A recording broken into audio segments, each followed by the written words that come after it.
नमस्ते। मैं doctor B D Patil आप सभी का आज की ऑनलाइन कक्षा में स्वागत करता हूँ। दोस्तों, हिंदी साहित्य के भक्ति काल के अंतर्गत कृष्ण भक्ति धारा के श्रेष्ठ संत सूरदास का हम अध्ययन कर रहे हैं। आइए आज उनकी रचनाओं को जानने की कोशिश करेंगे, रचनाओं का भाव समझने की कोशिश करेंगे। दोस्तों, आप लोग जानते हैं कि श्री कृष्ण जिन्होंने अपना बचपन माता यशोदा और नंद बाबा के घर में बिताया, गोकुल ही उनका पूरा संसार था उस समय, और गोकुल में उन्होंने अनेक लीलाएं दिखाई। वो अपने दोस्तों के साथ गैया लेकर यमुना किनारे जाते, गैया चराने के लिए, और यमुना किनारे वहाँ पे पेड़ों के ऊपर बैठकर वो बांसुरी बजाते। पूरा गोकुल उनकी बांसुरी सुनने के लिए ललायित होता, और जैसे वो बांसुरी बजाना शुरू करते, पूरा गोकुल जो है वह मंत्रमुग्ध हो जाता। इंसान तो इंसान, पशु पक्षी जानवर भी उनकी सुरीली मधुर बांसुरी से मंत्रमुग्ध होते। ऐसे श्री कृष्ण जब तक गोकुल में थे, गोकुल में खुशियाँ ही खुशियाँ थी। लेकिन जैसे श्री कृष्ण बड़े हुए तो उनको जाना था मथुरा, जहाँ पे उनके मामा कंस ने श्री कृष्ण के माता पिता को बंदी बनाया था। तो माता पिता को उस मामा के चंगुल से छुड़ाना था, इसलिए वह मथुरा गए। गोकुल छोड़कर वह मथुरा गए, और मथुरा जाकर उन्होंने अपने मामा का नरसंहार किया, और वहाँ पे वह शासन करने लगे। जब तक ये गोकुल में थे, गोकुलवासी मंत्रमुग्ध थे, बहुत खुश थे। लेकिन जैसे ही श्री कृष्ण गोकुल छोड़कर मथुरा गए, तो गोकुलवासी श्री कृष्ण की विरह व्यथा में तड़पने लगे।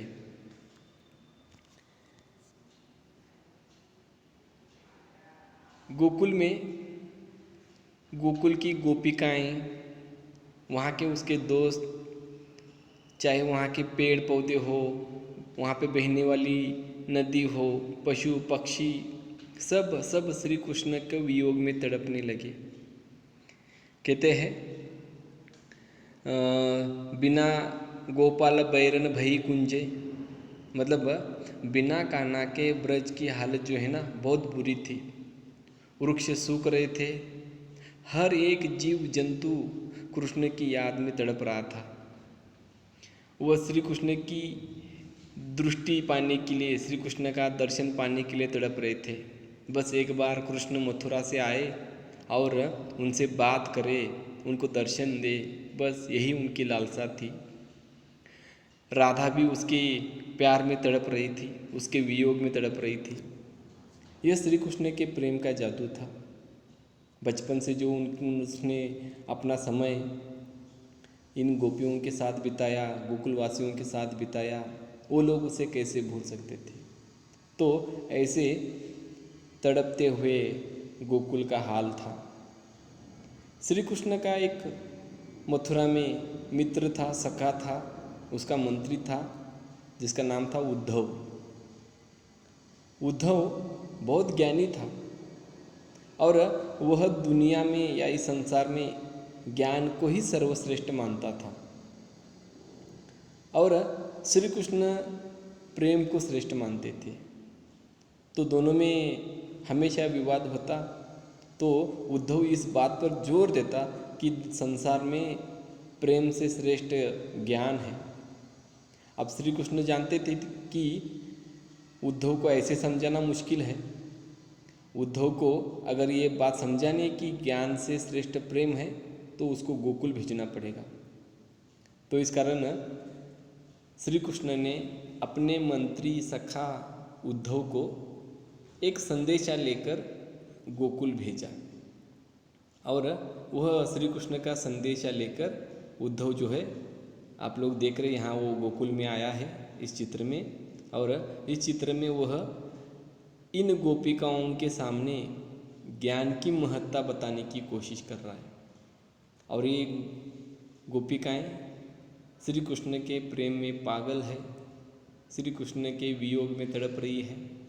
और इन गोपिकाओं के साथ उद्धव का जो वार्तालाप है, वह वार्तालाप संत सूरदास ने अपने शब्दों में समेटने की कोशिश की है। तो दोस्तों, इस पाठ्यक्रम में सूरदास के जो 3 पद दिए हैं, उसमें से पहला पद गोपिकाएं और उद्धव का वार्तालाप, ये आपके सामने है। तो पहले इसका पठन करते हैं। पद ऐसे है, उद्धव हम आजू भई बड़ भागे, जिन अखियन तुम श्याम बिलो के, ते अखियाँ हम लागी। जैसे सुमन बास ले आवत, पवन मधुप अनुरागी। अति आनंद होत है तैसे, अंग अंग सुख रागी। जो दर्पण में दरस देखियत, दृष्टि परम रुचि लागी। तैसे सुर मिले हरि हमको, विरह बिथा तन त्यागी। कितने सुंदर शब्दों में सूरदास जी ने इस पद को लिखा है। दोस्तों, आइए इस पद में आए कठिन शब्दों का आसान अर्थ जानने की कोशिश करते हैं। पहला शब्द है उद्धव।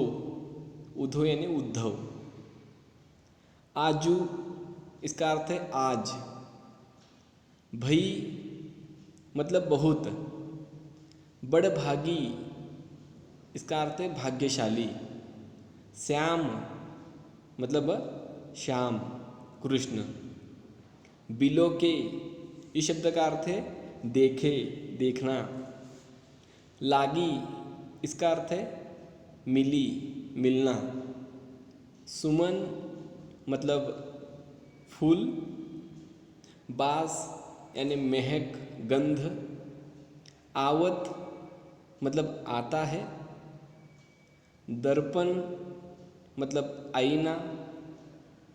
दरस यानी दर्शन। परम रुचि यानी अति प्रिय। विरह बिथा यानी विरह व्यथा। और मधुप यानी भोरा। तो इस तरह इस पहले पद में आए ये कठिन शब्द और उनका अर्थ।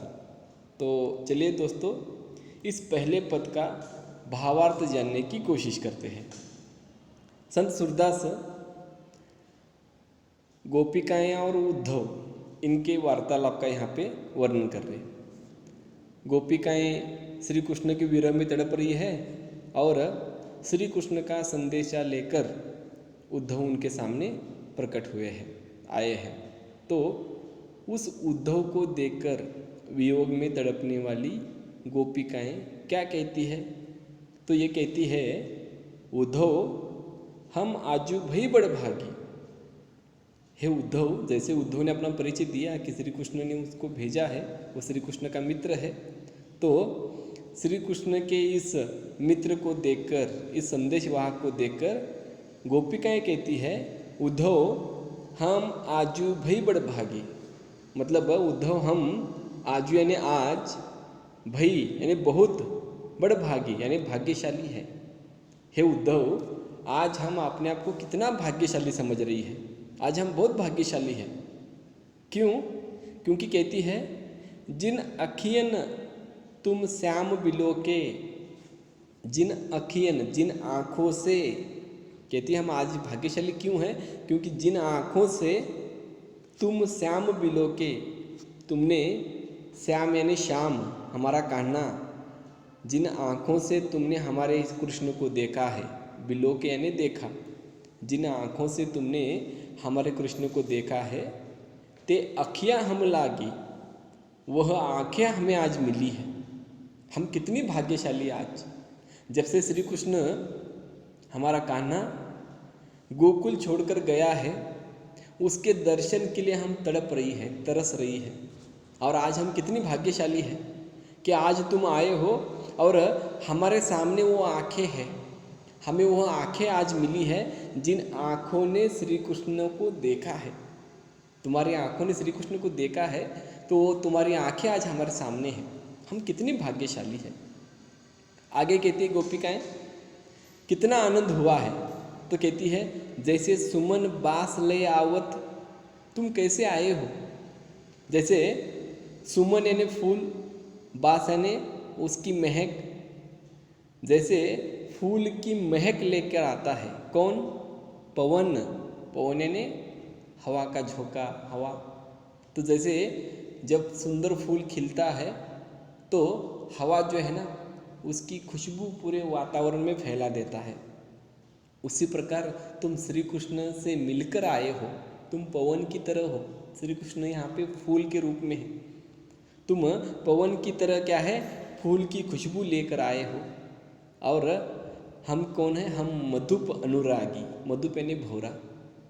फूल की खुशबू से जो मंत्रमुग्ध होता है, जो भौरा फूल की खुशबू से अपने आप को अत्यधिक आनंदित महसूस करता है, ऐसे भौरे के रूप में हम हैं और श्री कृष्ण के प्यार में पागल है।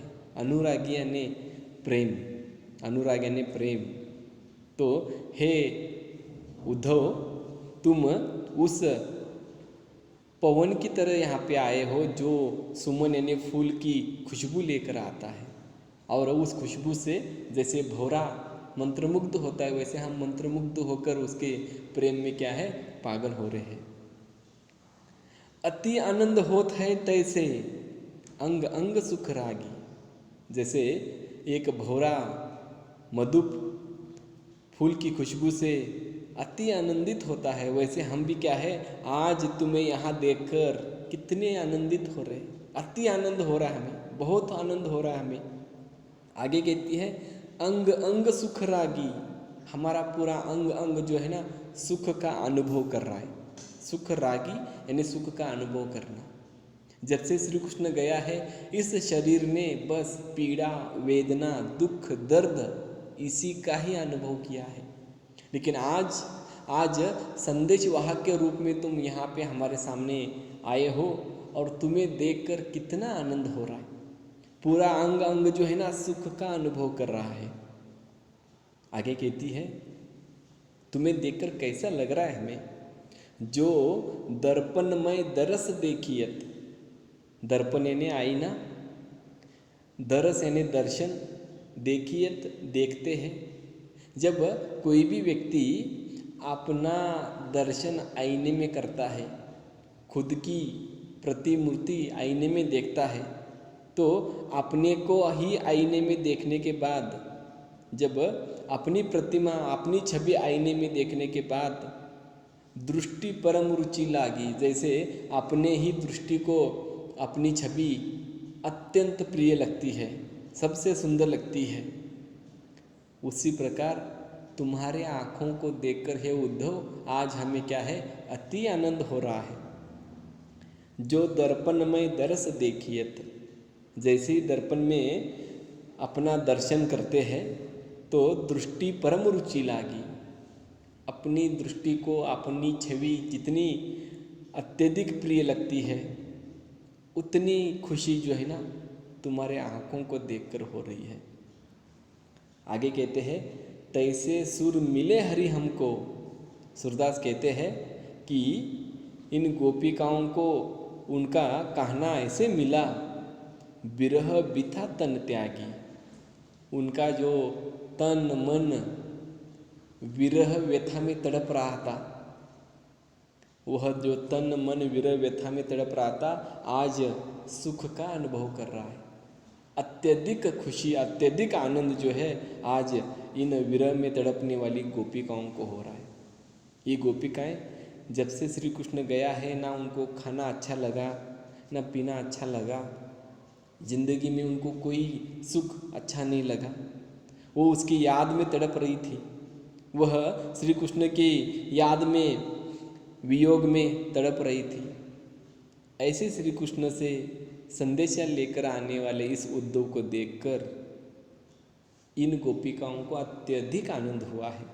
और उस आनंद को संत सूरदास ने इस पद में समेटने की कोशिश की है। तो दोस्तों, इस पहले पद पर पाठ्यक्रम में 1 अंक के लिए ऐसे सवाल पूछे हैं। पहला सवाल है, अपने आप को कौन भाग्यशाली समझ रही है? और इसका जवाब है, गोपिकाएं अपने आप को भाग्यशाली समझ रही है। दूसरा सवाल है, गोपिकाएं किसे संबोधित करते हुए बातें कर रही है?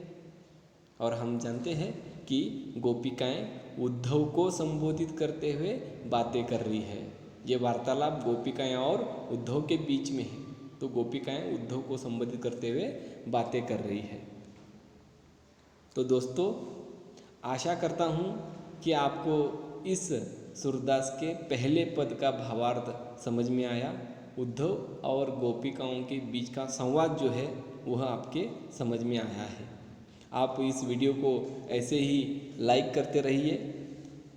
आपके लाइक से मैं हमेशा कहता हूँ कि हमें मोटिवेशन मिलता है, प्रेरणा मिलती है और वीडियो बनाने के लिए। तो आशा करता हूँ कि आपको ये वीडियो, ये पद समझ में आया।